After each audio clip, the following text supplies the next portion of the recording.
is Sam Huang. I'm a principal at BMW iVentures, which is the corporate venture arm of BMW. Awesome. Samantha, thanks so much for making time joining us on the Avi podcast today. Before we talk about your current role, current organization, want to get to know you a little bit better from your background perspective. Give us a thumbnail version of your career to date. Thumbnail version. I will try to condense it into the thumbnail version. So I started off as a historian. So I was in a PhD, went into a master's, and then then I sold out and went to law school because that's what Asians do. We are either engineers, doctors, or lawyers, and I wasn't going to be the other one. So law was the natural choice. I had during law school a Google internship that was about writing contracts. Google internships was really fun, but of course, writing contracts wasn't. So I had begun exploring the world of venture capital then. I landed my first gig at Bosch Ventures while in law school. And then I followed that up with a gig at SK Telecom, their corporate development shop. And then I finally ended up at BMW Ventures, where I've been roughly at for 4.5 years. Wow, what a career from a historian to a lawyer to now to venture capital. Very diverse background. Tell us a little bit more about your initial experience in venture capital. Is this is this something that you always wanted to try? Has that panned out to what you expected it to be? Tell us a little bit more about that experience initially as you were breaking into the industry. I think it's funny because a lot of people, they go into venture capital and they've been trying to get into venture capital for their whole life. That wasn't my case, right? So I thought I was going to be a professor and just kind of like study different things, but I realized that I didn't like studying one thing. What venture capital allows you to do is just, you pick a topic, let's just say it's AI, and then you study that market. And then, well, by the time you finish studying that market and develop a thesis, there's tons of other markets that are popping up that you also have to invest in. And so you have to get smart on them too. So I loved the part of venture capital where you could be intellectually curious. You can look at one market and then look at all of the other ones that are emerging and, will continue to emerge because technology cycles are kind of exponentially changing and growing over time. And so it happened that, I landed into venture capital serendipitously. I think, as a young person, you're not supposed to know what you want to do. You need to have different explorations. I tried, the academic route, I tried the law route, and then I tried venture capital, and that was uniquely suited to kind of my intellectual curiosity, as well as just, it's nice because, you get to do a mix of, well, diligence and just sitting there doing thinking, and then also just meeting. So when you're tired of meeting people, you can go to diligence, and if you're tired of diligence, you go to meeting people. So it's like a perfect balance of extroversion and introversion. So that's why I think this is the right path for me. Oh, that's very interesting perspective, and I could relate on many levels because you're right. Early on in our careers, it's a lot of experimentation. It's a lot of things that we're trying out, and for me, it was a little bit of a different path as I started in corporate sector. Then, as an entrepreneur, I had launched and found, started a lot of my own companies. Successfully failed a lot of them, most of them. Had one decent outcome, and then really now operating in the kind of the angel investor space where just taking that experience as a founder and paying it forward, working with a lot of the younger entrepreneurs, especially, the immigrants, just like myself. I think that's something that I'm very passionate about, and now get a chance and opportunity to talk to folks from the venture capital space and learn from them as well. So in terms of your average day at your current job, you're at the BMW iVentures. Tell us a little bit more about that. What do you spend most of your time on? And how does that relate to something that you actually want to spend your time on? So there's a lot of activities that VCs do. It's kind of make it how you want to make it, right? So I will spend my day, a lot of them, on like lots of meetings. I'll have maybe meetings with new startups, meetings with other VCs. Maybe I have a board meeting. Sometimes, that's probably like a few times a quarter. Then I also will do my diligence if I have a deal. I will do my research on different topics, emerging topics. I will do random administrative things like run our hiring process. Or I also on the side, I work a lot with EVCA, the Emerging Venture Capitalists Association, and I run their content and their newsletter, which is all about, of course, building connections across the VC ecosystem, but also just creating a brand, producing content to create a voice, just like you, right? So it's a bunch of kind of like schizophrenic activities, which I like because I get tired of doing one thing. So I do, a little bit of this here and then a little bit of this here and then go back and forth. I love the framework of the schizophrenia, being just running around feeling like, the chicken head cut off, but at the end of the day, that's the That's fun what part I of was going to it. say. Yeah, Yeah. no, that's pretty cool. That's interesting. Um, as far as the kind of the venture capital as a trade, as an industry, what were some of your findings, especially now these days, that you didn't necessarily expect that comes with the territory? Something, and I'll give you an example why I'm asking this. As I was getting more and more involved in angel investing and working, collaborating with a lot of funds and a lot of syndicates, for me, the biggest challenge was, saying no 99% of the time. And it's something that I had to learn. It's something that I had to get used to.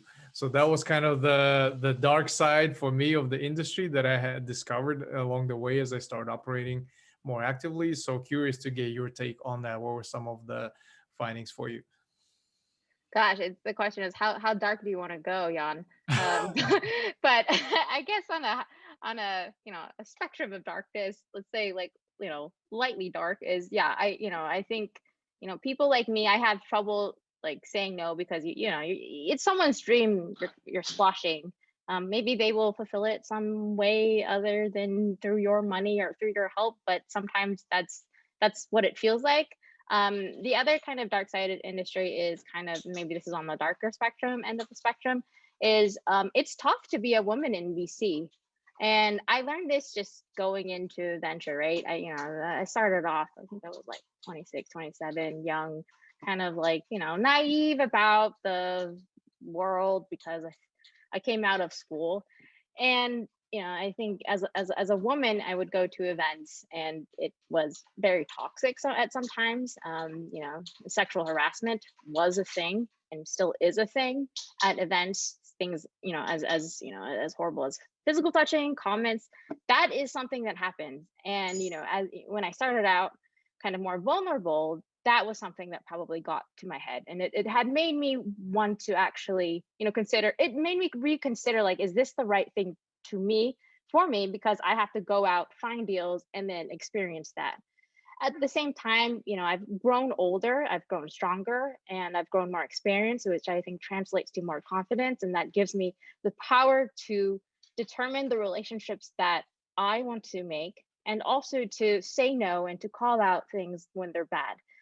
That's the reality, and that's sad. And I don't think a lot of women say that because you don't want to antagonize anyone, right? But I'm of the opinion that, well, I think there's enough good people anywhere, and I'm going to work with the good people. So that's my spirit and my philosophy for trying to make the dark side a little less dark.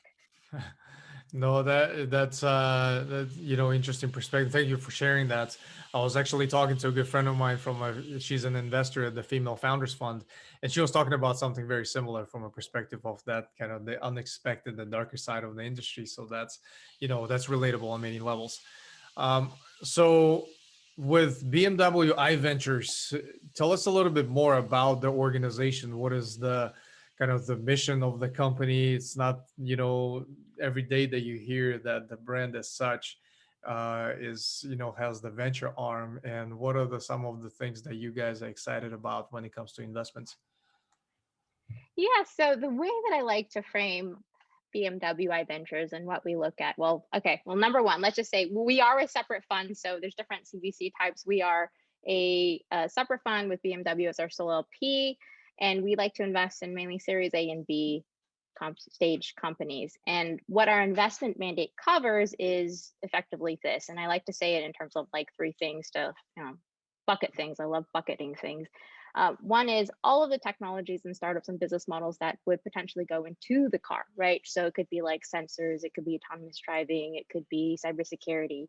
And then the second bucket, I would say all of the things that could be used to build the car or build the company that builds the car. So things like enterprise SaaS, right? Or Industry 4.0, robotics, all of the things that it takes to run the company. That's also part of the investment mandate. And then finally, the third bucket is all of the things that are around the consumer experience of mobility. That includes everything from insurance, from alternative mobility. So for example, we invested in a scooter sharing company. So things to kind of push the consumer experience around mobility to the next level. So that's how we kind of operate. My favorite things I love looking at are like AI enabled applications and supply chain. And the fun, of course, we do everything, but those are my specific areas of interest.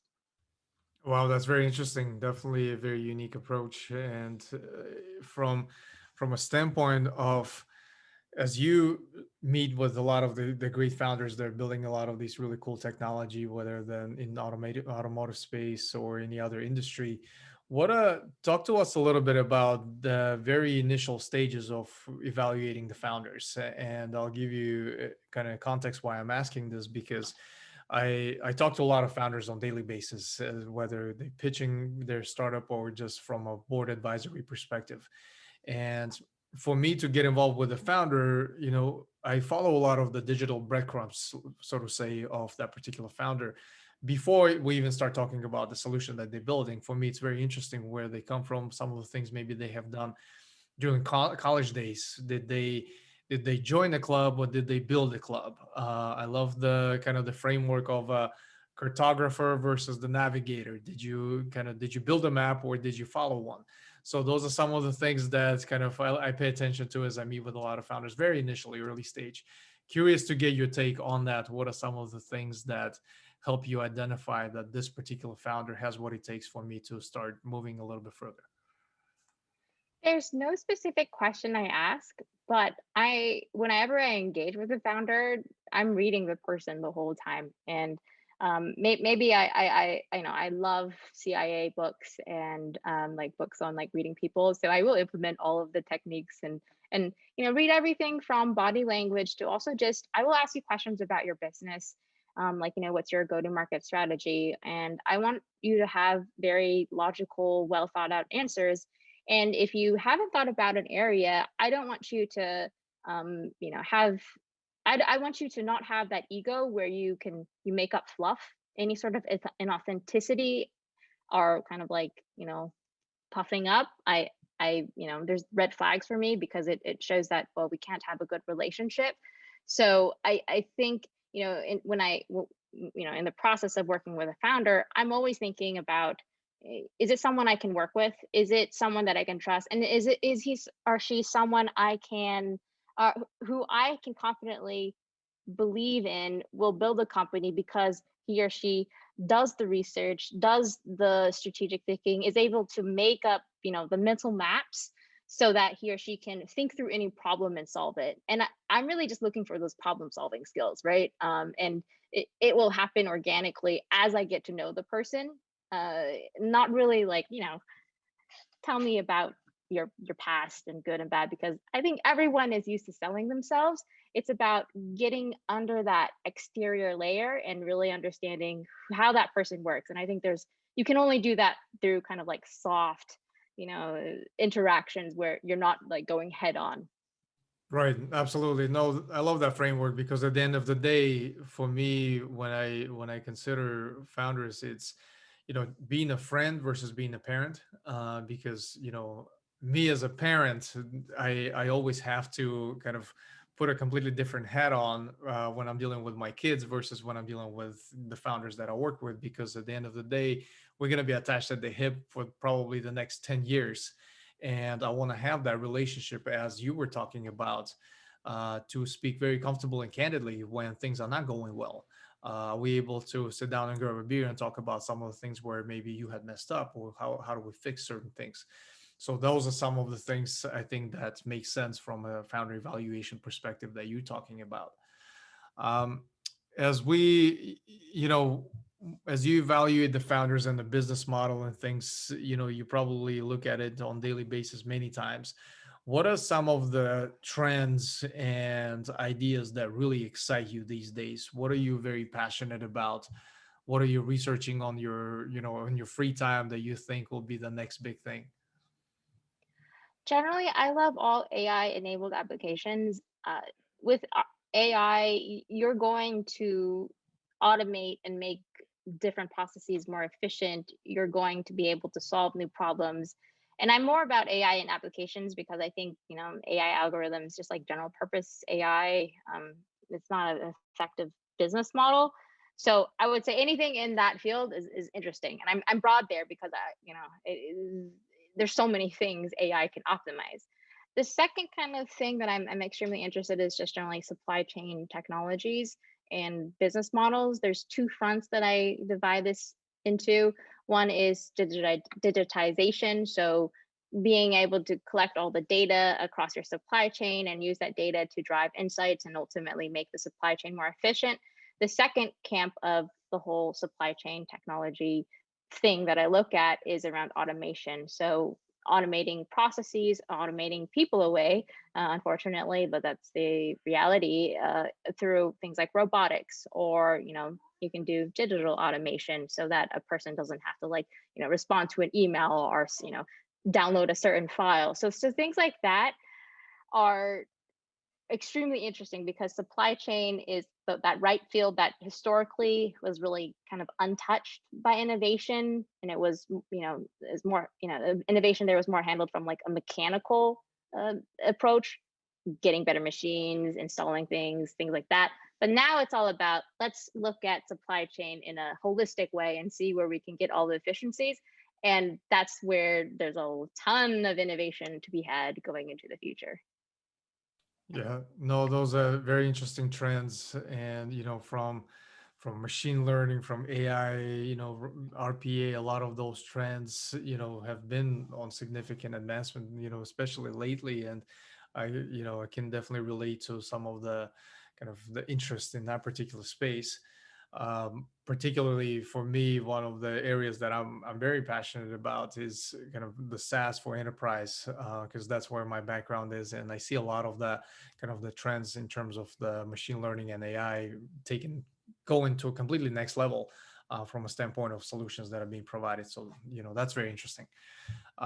When we talk about the whole concept of a value add investor, it's an ongoing debate, I guess, between the founder community and the investor community. There's different perspectives, different views on that. I've been on both sides of the equation, and for me, it all boils down to when I was dealing with investors, when I had gone through the fundraising rounds. The value add investor concept was all about me deriving that value from the investor versus waiting for the investor to come to me and say, here's where I can help. So that's kind of the framework that I subscribe to, and I try to get that point across to a lot of the founders that I currently invest in. So talk to us a little bit about that from your perspective, the whole value add investor concept.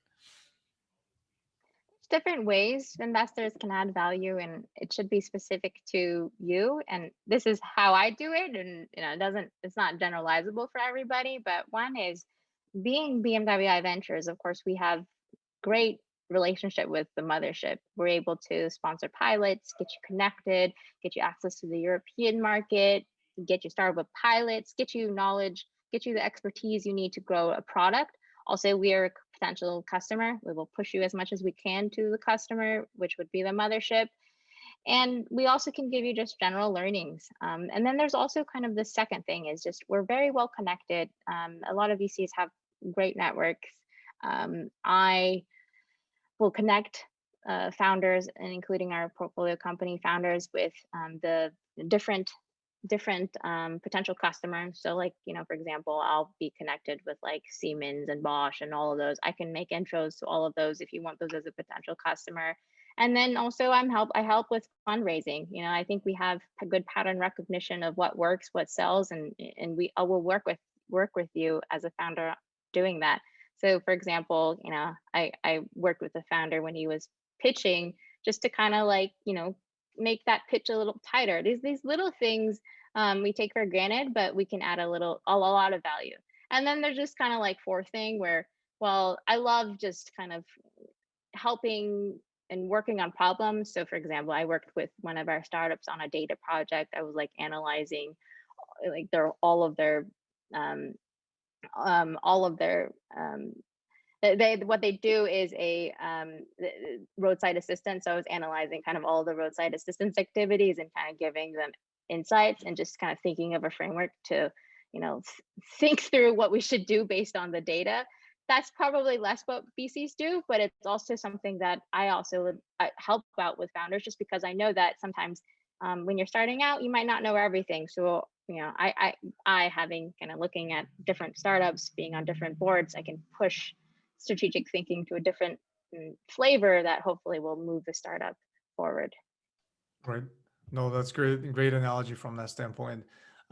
When it comes to building expertise or skills, as whether starting out in the VC industry or angel investing perspective, what are some of the things or some of the skills that are in high demand, or from a standpoint of, putting you in a position to succeed? What do you wish that you had focused on more early on in your career in VC versus what you know now?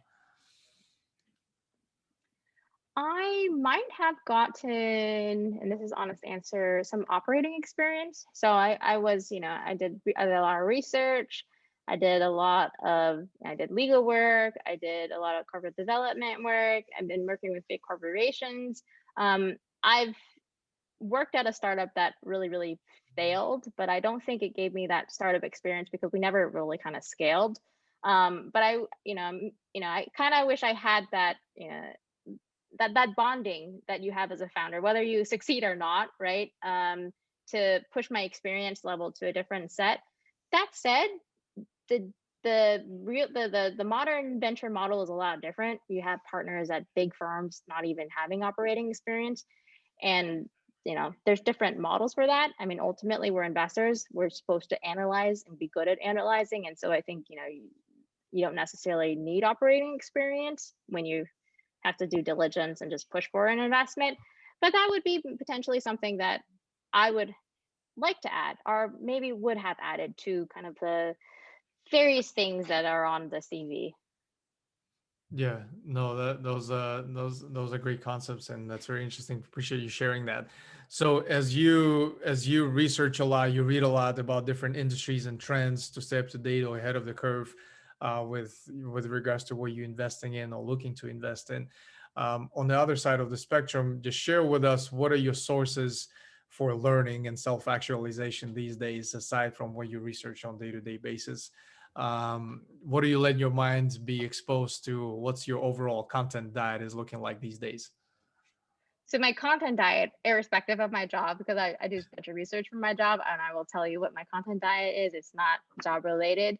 Um, it's a bunch of random books. I love books, and for some reason I've been fascinated by China lately, because China is of course going to overtake the US very soon, and so I've been reading a bunch of books on China. I actually just finished a book called Factory Girls on like Chinese migrants going from the rural, out others to the urban centers where they can work in factories.